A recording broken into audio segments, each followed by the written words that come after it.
U.S. journalists who had been kicked out of occupied Europe reported that Hitler had already exterminated 500,000 Jews, and that summer, papers across the world reported that 1 million Jews had been killed. By December 1942, Think Edward about the Murrow delay. of CBS Radio reported, quote, "What is Think about the happening delay is this. in reporting, Millions too. of human beings, People like, most I of them don't Jews, believe it. are being gathered up with Yeah, ruthless right. efficiency and murdered. The phrase concentration camps is obsolete, as out of date as economic sanctions or non-recognition. It is now possible only to speak of extermination camps."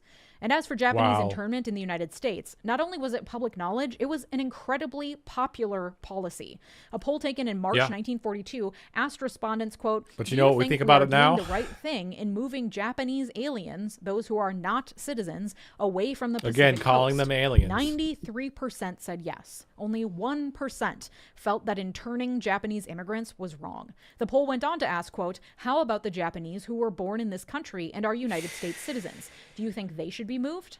59% said yes, and only 25% believed that U.S. citizens who are of Japanese descent should not be interned. Never underestimate the power of racism. History doesn't repeat itself, but it sure does rhyme. Despite the horrific conditions in immigrant detention facilities today being documented across the United States, despite the deteriorating public opinion when it comes to the most egregious ICE hostilities, the ones that result in white people dying in the streets, there is still a shockingly large population in the United States, many of whom I'm sure you'll find right here in this very comment section, who are applauding this, who read the reports and say, good, serves them right for coming here illegally. Even as reports and images and videos of the emaciated prisoners in the concentration camps became public at the end of World War II, there were still many Nazis and Nazi sympathizers who thought Hitler was right, who looked that inhumane, barbaric treatment in the face and said that was right. Today, history is rhyming. We have children getting measles in a country that eradicated the disease a quarter century ago, while the regime sits by and says, well, at least they're not autistic. We have human beings being detained, beaten, held in overcrowded facilities, dying of medical emergencies, living in the seeping, oozing sewage of their fellow inmates, while the regime says, well, they're criminals, the worst of the worst. They're not humans. It's fine. Look away. But I encourage you, don't to see not what you see. look away. Bloomberg published a list of places where DHS is attempting to procure warehouses to store humans in. Some of these have been shut down, like the one attempted in Shakopee, Minnesota. Some are moving forward. I encourage you to do some Googling for your own area to see if there are reports of DHS attempting to find facilities near you. Putting up a stink has proven to work. Make it as hard as possible for DHS to find anywhere to put people. Encourage your Congress members to visit the ICE facilities in your area. Do you even know whether there are DHS detention centers in your area? Don't look away. It is easy to be distracted by the horrific manner by which DHS agents are capturing people, murdering people in the streets, but that's truly just the beginning.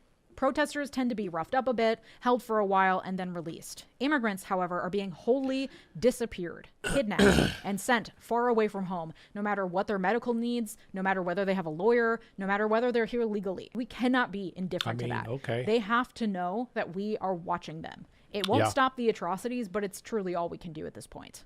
If you'd like to support my work, consider joining on YouTube, Substack, or Patreon to get access to all these episodes completely ad-free.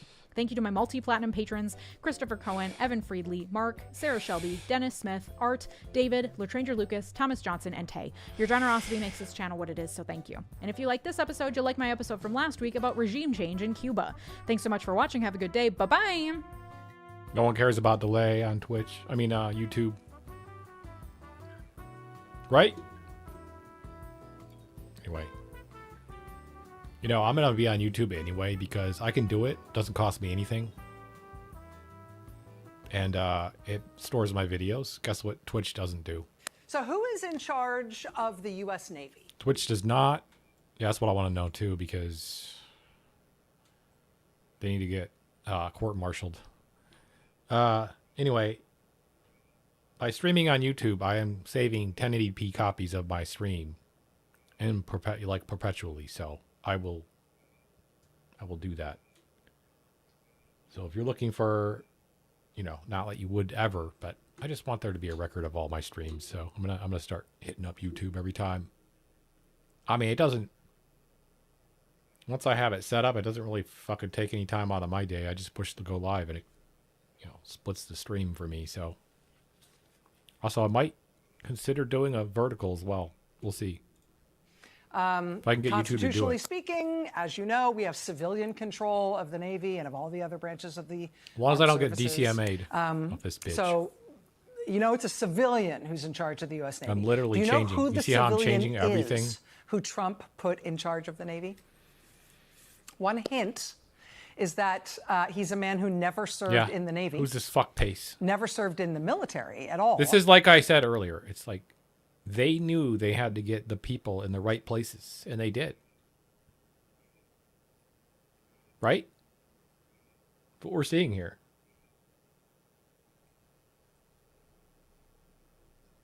He has no known previous relationship of any kind with the Navy or with the U.S. military at all. Indeed, he was not known to have ever even shown any interest in the Navy or the U.S. military whatsoever before Donald Trump made him Secretary of the Navy. 25. Why did Donald Trump put this guy in charge of it? I don't know. What the guy does know a lot about, what at least he is known for in the world, is his art collection. His name is John Phelan, P-H-E-L-A-N, Phelan. That's him on the left with his wife. Mr. Phelan is an art collector and fine guy who Donald Trump put in charge of the United States Navy for some reason.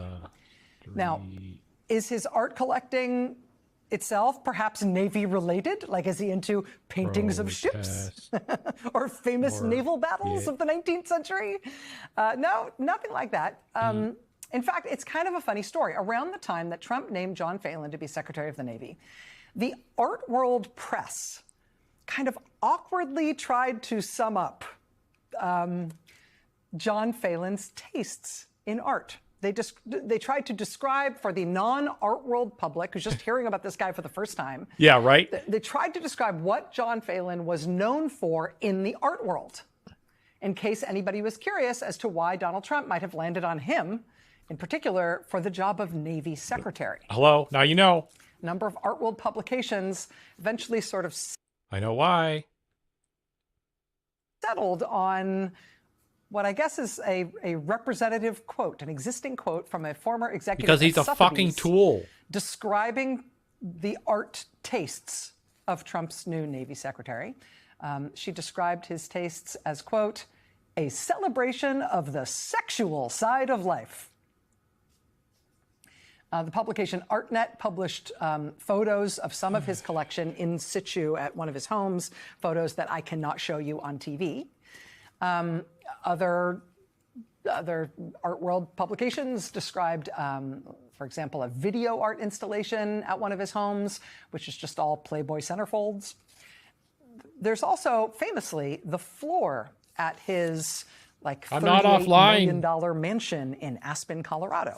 In an interview with the artnewspaper.com, Trump's Navy Secretary, John Phelan, his wife, was asked by that publication, quote, what is the most surprising place you have displayed a work?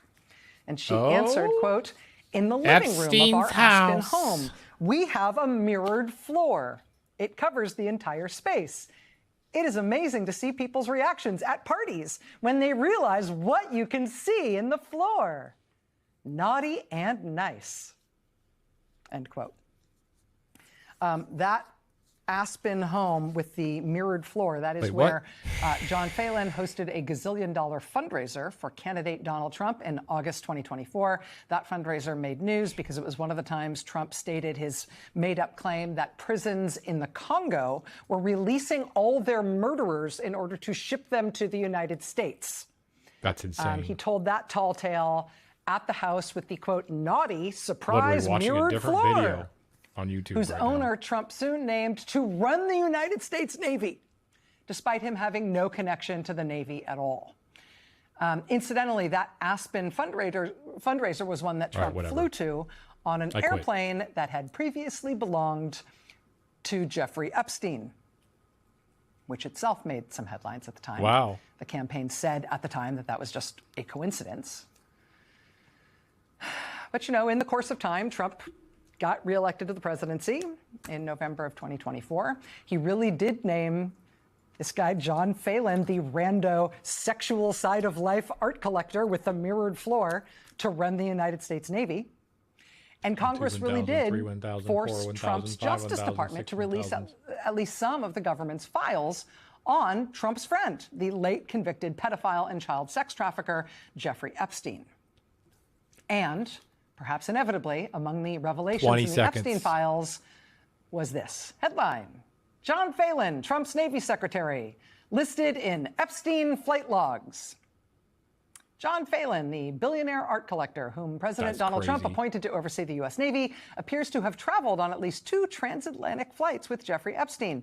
The flight manifests list Epstein, Phelan, and a handful of other men, including Jean-Luc Brunel, a French model scout who was accused of rape during the 1990s and later of providing girls to Jeffrey Epstein. Yes, he's a Brunel was sicko. found dead in his jail cell in France in Everyone forgot about him because after he being killed charged himself. In a related case, authorities ruled it death by suicide. Yeah, right. Epstein's aircraft was nicknamed the, quote, Lolita Express because, as some of Epstein's accusers have said, he frequently had young women and girls aboard the plane to entertain his guests. CNN was first to report on Navy Secretary John Phelan's flights with Jeffrey Epstein. They also published this flight log from the Epstein files, where you can see the Navy Secretary's name listed there. He's number 9 on the flight manifest. John Nobody's Phelan. claimed there were definitely any young women on board this plane or girls on board this plane, but we don't know who the other 6 people are whose names are redacted from this flight manifest for whatever reason. Why were those people having their names redacted? Yeah, why? They're victims. MS now contacted the U.S. Navy about John Phelan's connections to Jeffrey Epstein and Phelan's time on board Epstein's plane. The Navy is offering no comment. But today was the first day that members of Congress were allowed, under very strict conditions, to physically go to the Justice Department, where they were allowed to see unredacted versions of some Epstein documents. Right. Judging by the reaction from members of Congress like Jamie Raskin, who took advantage of this opportunity today, members of Congress today seem just as frustrated as ever about what the Trump administration is doing and continues to do with all this Epstein-related material. Okay. There were to be no redactions in order to spare people embarrassment or political disgrace.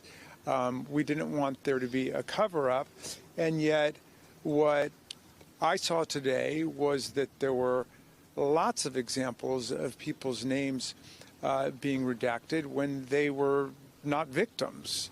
And so we still haven't gotten from the DOJ their privilege log explaining why certain redactions were made, but I can tell you that I saw a whole bunch of them that seemed very suspicious and baffling to me. Donald Trump's name was redacted in a number of different places, and I saw one conversation between Epstein lawyers and Trump lawyers relating to the 2009 investigation, which had been redacted, and I don't see any particular reason that it should have been. Donald Trump's name is all over these files, all over it. I mean, thousands and thousands of times.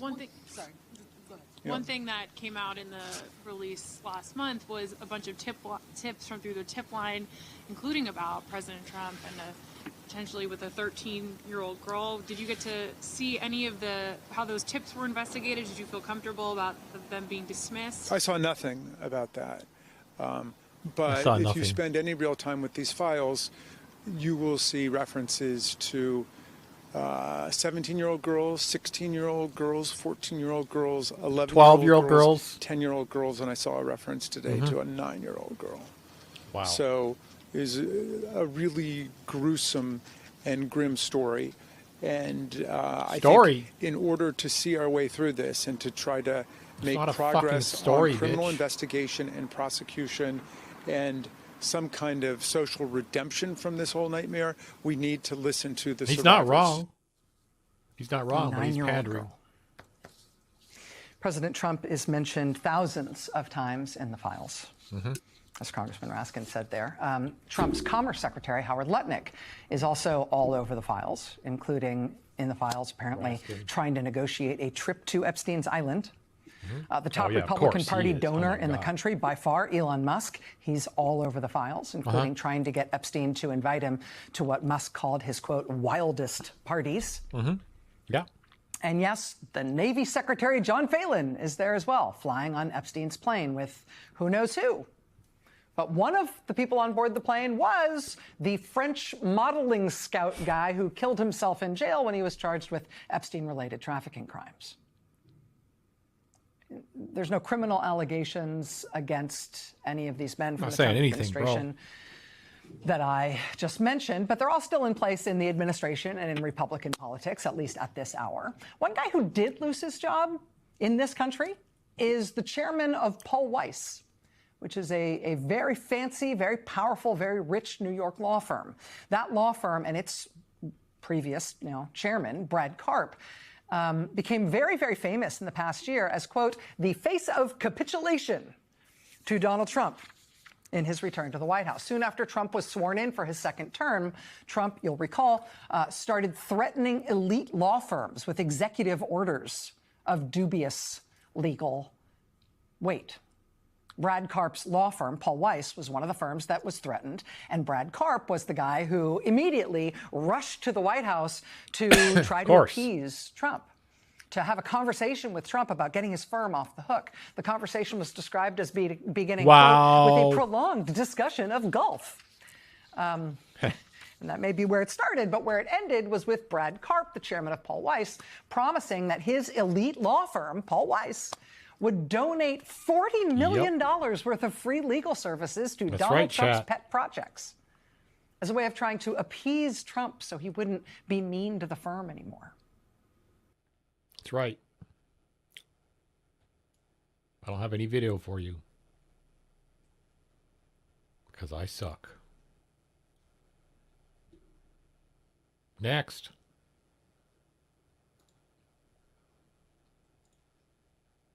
Here we got an update on the missing old lady, Nancy Guthrie.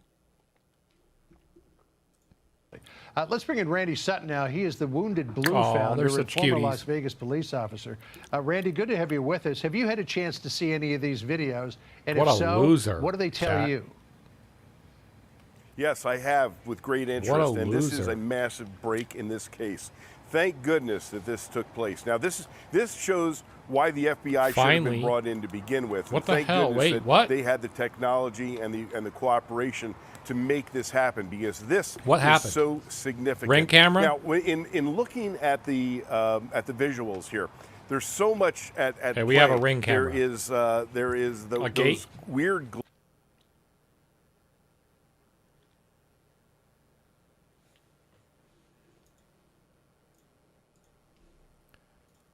YouTube just nuked me, guys.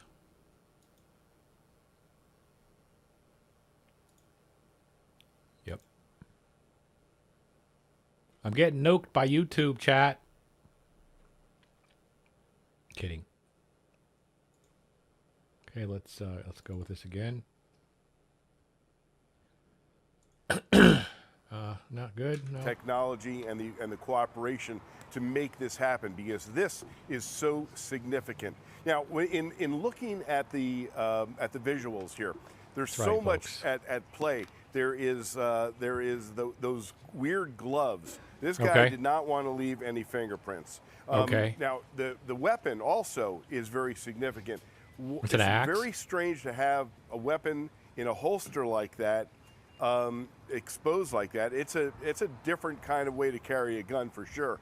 And I think that when they even a holster? Look at that, they're going to be examining that evidence to try and determine exactly what that weapon is and what kind of holster that is. So also, something that I can't help but visualize here is look at the bulky nature of the clothing that this individual is wearing.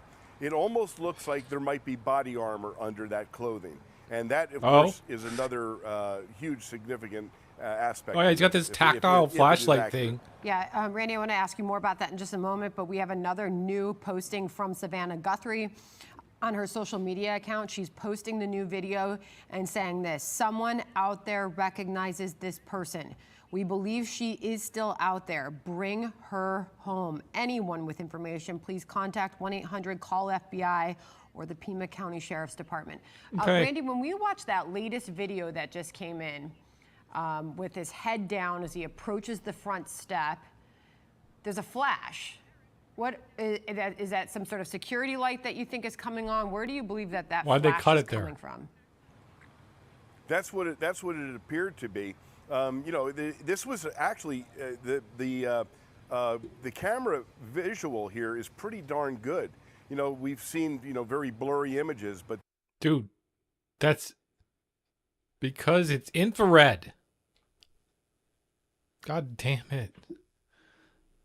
This is pretty significant here in the value of The flash is actual light coming on, yes. And that's why it blinds everything. that. And one of the things that caught my eye too was his pulling up of the plants to Why are they not cover showing a color the image? camera. After it the light seemed to comes me, on. if he had done the proper recon to begin with, he would have had something with him that, like a piece of tape or something, he could have covered that.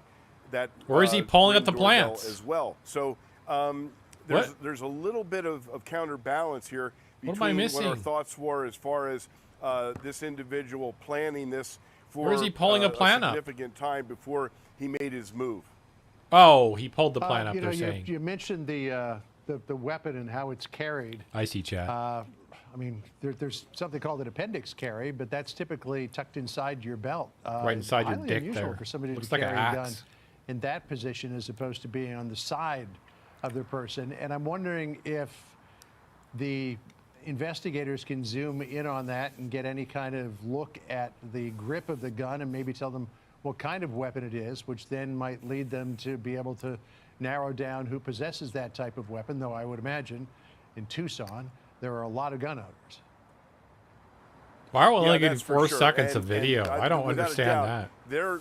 Their digital unit is going to be working very diligently to try and clean up those images and glean as much information as possible.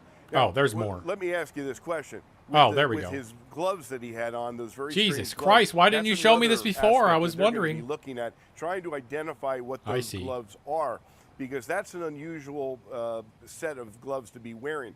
And one question I have is, how are you going to pull Well, that that's gun out with tactical those gear gloves for on? sure.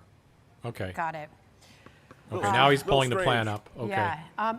Randy, I just want to get this in here. The White House press briefing is underway. Caroline Leavitt led it off just a few moments ago on this. Listen. I was once again with the president. He and I were both reviewing the newly released surveillance footage from FBI in the Savannah Guthrie case on just this heartbreaking situation with respect to her mother. The president encourages any American across the country with any knowledge of the suspect to please call the FBI, who continue to assist state and local authorities who are leading this investigation on the ground. And once again, I will reiterate that the prayers of this entire White House are with Savannah and her family at this time. And we hope this person is found soon and that her mother is brought home safely. And the president has said, Randy, that he would send any resources that the FBI needed in the federal investigation that is down there. Kash Patel. God, they fucking got an iris scan off that. Photos and videos just a short time ago. And boy, Randy, does this change everything? It absolutely does. This is the first real break that we have seen. And remember, a couple of days ago, the president indicated that there might be some big news coming. I think this might be exactly what he was talking about. Hey, I just want to point one other thing out. And They've had it for a we saw while. the flash of light coming from the center of his face. As I he's see his walking fucking out the eyes door. right We there, saw the though. flashes of light And off I don't of know the why they couldn't have reflective iris material, scanned him. right there in that video. Telling you. It almost looked like he had a headlamp on and turned it off. But then we see the same flash in his mouth in one of the still pictures as well that you see on the upper right-hand side of your screen. Could It's a that be flashlight. suggestive that this guy's got some sort of metal in his mouth, whether it be a metal filling that's in the front of his mouth, whether No, it might it's be a some sort of it's a grill? flashlight.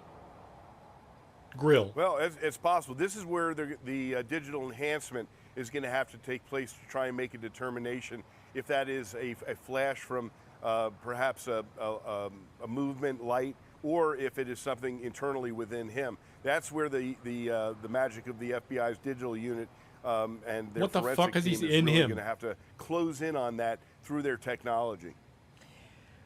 Okay, thank you very much, Randy. Hey everyone, I'm Emily Campagno. Catch me and my co-hosts Harris Faulkner and Kaylee was an amazing McEnany on update. Outnumbered every weekday at 12 p.m.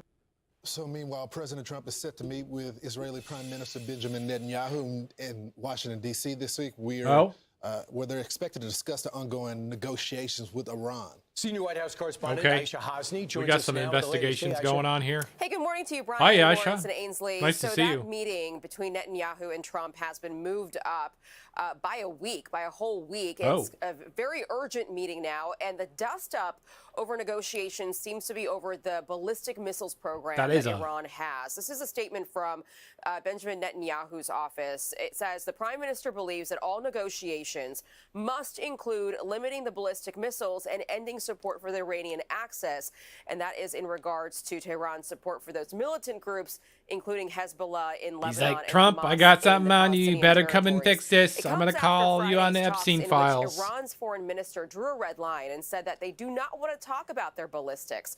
You'll remember Israel took out a significant amount of Iran's ballistic missiles last year and last month.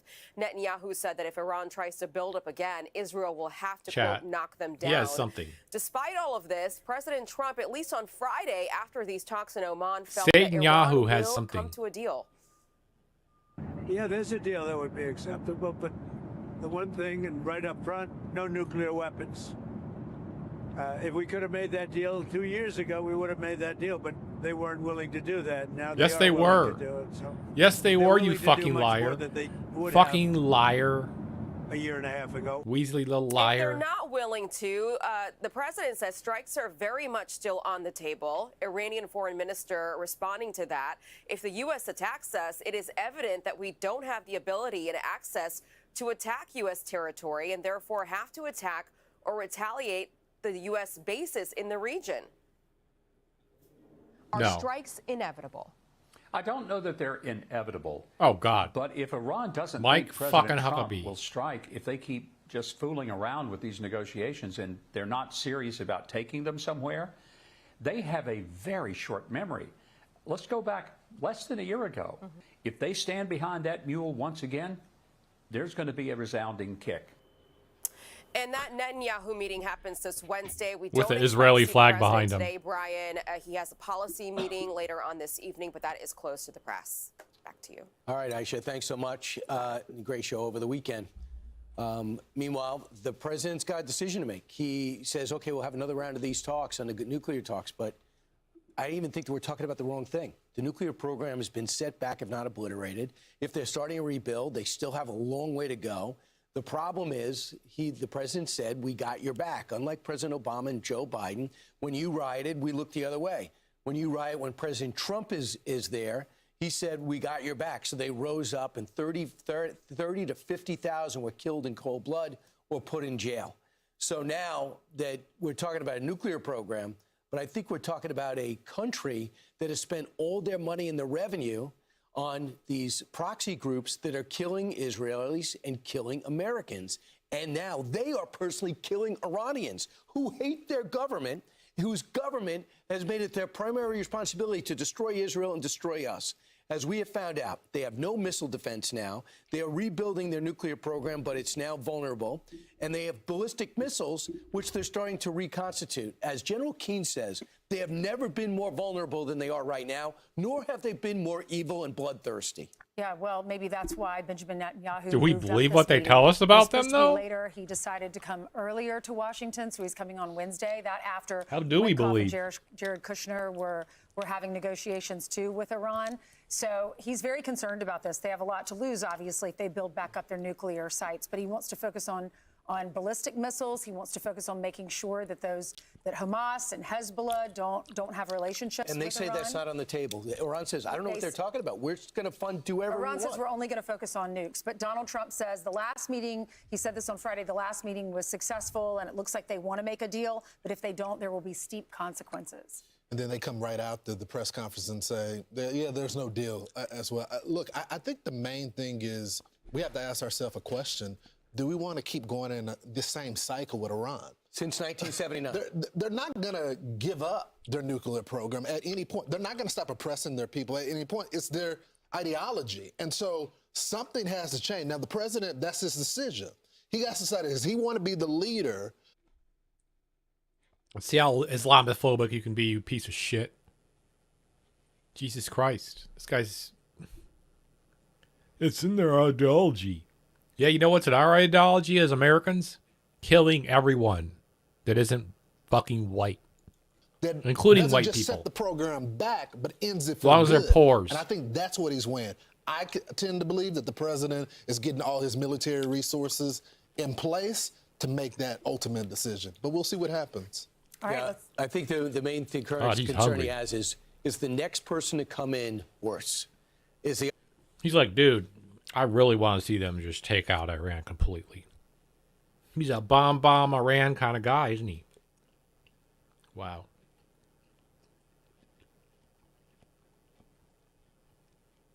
It's like, do we want to deal with Iran? No, we don't want to deal with them. We don't want them to do their thing. Leave them alone. Make a deal with them. Say no nuclear weapons.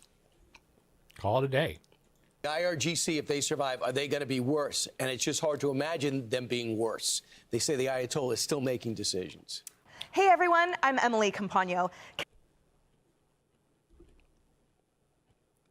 They say the Ayatollah is still making decisions. Such a narrow view of life. Elon Musk, the world's richest man, sits around on Twitter and posts shit all the time. What's interesting about Elon Musk is when he's not being racist or anti-Semitic or homophobic, he goes after people in Trump's orbit. Remember the time he went after Trump and said the Epstein files will never be released because Trump's in them? The person that he is fixated on right now is Trump's longtime advisor, Steve Bannon. Yes, and he is. How he is able, he's like, Elon Steve Musk, Bannon's how evil. he is able to separate Steve Bannon's behavior and Trump's behavior and still be so pro-Trump, I will never understand. But comedy is back. He is at war with Steve Bannon, and he is elevating the posts about how evil and corrupt this man is. So over the weekend, it was just drunk as fuck on Steve Bannon hating. So here we have Epstein was working with Steve Bannon on a global populist movement before his arrest. You can't make this up. And the anti-elite crusader taking advice from the most elite pedophile in the world. And Elon Musk says, was just testing. No kidding. And so what we see from these files is Steve Bannon was texting with Jeffrey Epstein the day he was arrested. So it's interesting to me that he's chosen Steve Bannon, but not Donald Trump. It doesn't surprise me at all, because Steve Bannon is savvy, very, very politically savvy. And he knows in order to keep the MAGA base together, he wants to continue Trump's lie about economic populism. And he wants to scapegoat billionaires. Steve Bannon has been very clear that the billionaires are the problem when he's on the war room.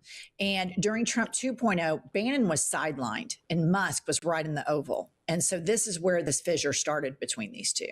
Bannon's watching from the outside, so he starts this anti-billionaire rhetoric. Now, Bannon doesn't mean it, but he knows it works super well with the base.